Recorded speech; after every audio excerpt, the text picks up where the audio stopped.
In today's video, I'm going to be fixing a drywall stain where water has penetrated in from an outside source and created a water stain on the drywall. Now, it's really important to make sure that everything is dried out and your source of the water penetration is fixed before you go ahead and try and do any repairs inside. Let's talk about the stains. A lot of times you'll find out that the stains, even though you use a stain blocker, the stain still permeates through the stain blocker and then makes its way through your new paint and shows up again, and then you think you still have a leak.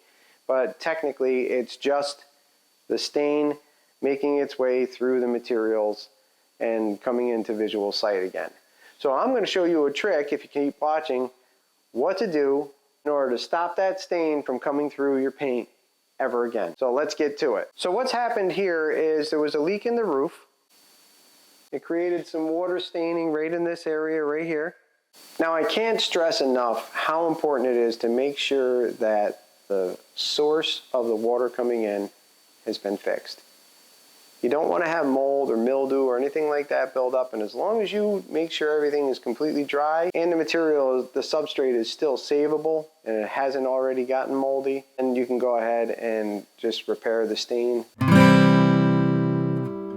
Protect the surrounding areas. I just have some cardboard here because I have a small area that I need to spray. And I also have a spray shield that I'm going to use. It's just a piece of cardboard, flexible piece of cardboard that I can bend around where I need to. All right, so let's get to it. Hold your spray shield where you need it. Stay a little ways away.